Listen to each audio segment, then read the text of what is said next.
Oh, I hear you. I mean, it depends on what you're all into. I mean, pretty much I found my old dad's like Krakow CB from back in the day, which I guess got me into radio. And I mean, I can't tell you. When I first started out with the GMRS, I kind of wish I knew about repeaters and such at the time. But as I got more and more interested in the hobby, I finally was able to look stuff up online, how to hook up repeaters, how to hook up the handhelds to, work them. Yeah, 10-4. Well, I'm pretty new to it. I'm still learning. Um, I'm still learning. I'm studying to get my technician's license because that's going to open up more frequencies. But, yeah, I'm still learning all of it. Yeah, back when I started out, I only had one of those Bubba Pack radios, and of course they only do the Slimplex. They don't do don't do like the dual watch kind of stuff. Like it only transmits on one frequency and doesn't do both. So I mean, the first radio I got to get on the repeaters, I pretty much bought a Motorola MR355R, which it was a Bubba Pack radio, and it also had the repeater capability. One radio since went bad, but time to time I still use the other one, and I can even hit the repeater using that radio. Oh, 10-4. That's pretty cool. Yeah, I've always had a couple FRS radios for when we go hunting, camping, or whatever, and they're okay, for what they are. But other than that, I've always been on CB radio, being a truck driver, and that's changed through the years. It's not the same anymore. You're right. I mean, most of it's garbage, and yeah, I mean, people still use them, of course. I mean, I was using a CB, and I kind of still do. I kind of have it unplugged at the moment in the car. I pretty much just figured, go GMS all the way. Try to get the repeater up and running, get more folks on here. Yeah, 10-4. I just don't think there's that many people interested in it, surprisingly enough. I hang out with a few guys and we're kind of preppers, survivalist type, and trying to get them to understand that, hey, you guys are worried about communications and everything. This is an excellent. Just go online and get your license, and they're not interested in doing it. That's a shame, because I know at the time, it was like what, $85 for 5 years. Now it's $70 for 10 years. So I mean, that to me is great, and of course covers the family and extended family. So I don't know why a lot of people don't really look into this. I don't know. It's just not. I'll tell you why. It's because of the cell phone. They figure out how to pick up the cell phone. Yeah, absolutely. One call away. Yeah, until a hurricane comes and knocks your cell service out. Yep, 10-4.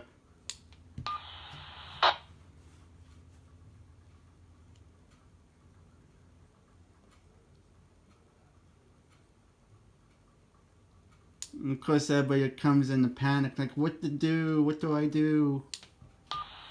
10-4.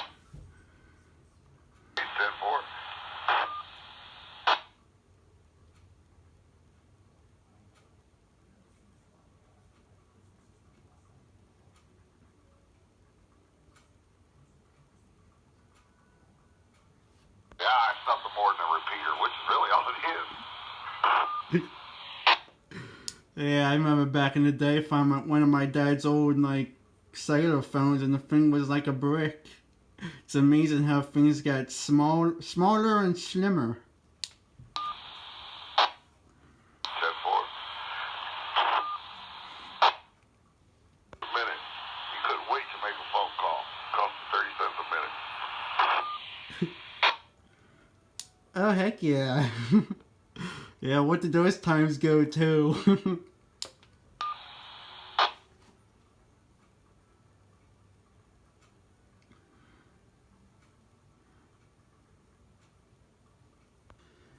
I think it was like back in 2016 when I first got my GMRS license, and kind of got out of the hobby just because of people being all like, oh, you can't be on here because this is a part of an it's a public well, it wasn't public, it was a private network that somebody hooked up, and it's like they want to charge X amount of dollars to use it. I mean, I'd rather have open systems that you can use or at least get permission to use, which doesn't really make sense to me why the people want to charge people money to use it.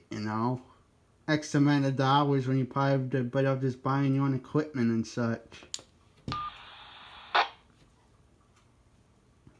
Yeah, 10-4. Well, I mean, I don't mind contributing at all.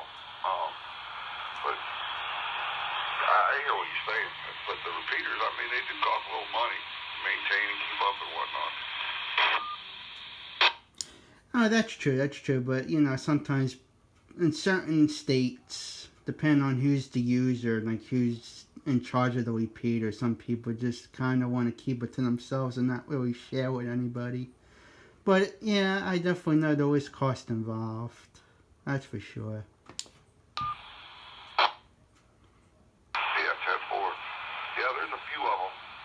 This is probably one of the best ones that I've come across, though, on the east coast of the state. I just run up to Jersey. There's one up in Maryland, up around Annapolis, that's pretty good, but nobody's ever on it. Ah, copy that.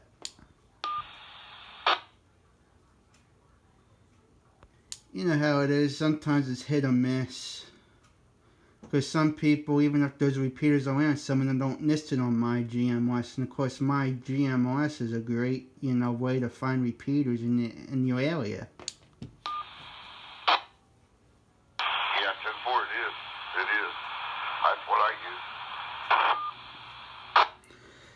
use. Yeah, it's pretty much how I found this repeater. And then I talked to Tony, and of course, he's a truck driver too, and he's always on the road, so I don't really get much to talk to him. That's 10-4. Yeah, well, I've talked to Tony, but he's got a pretty good gig. I don't think he has to stay out as long as I do.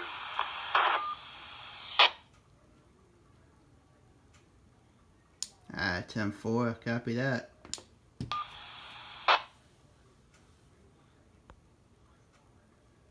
You know what I do think is pretty funny? Like, you question the people that buy those FOS radios.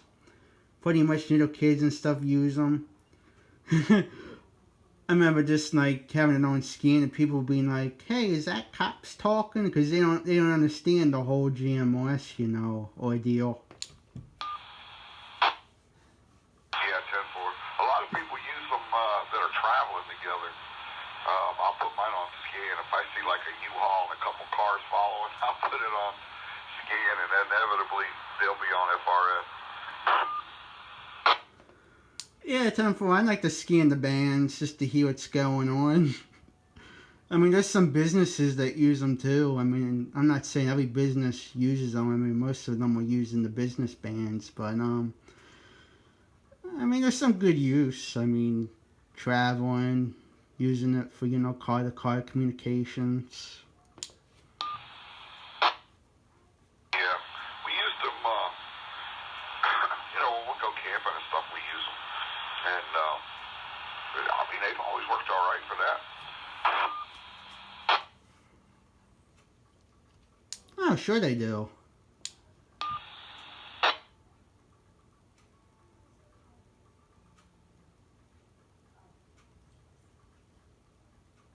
I'm just making a little video as we're, talking. Maybe put something up on YouTube, of us just having a little QSO. Hey, 10-4. I try to put, interesting topics and stuff on my Facebook. 10-4.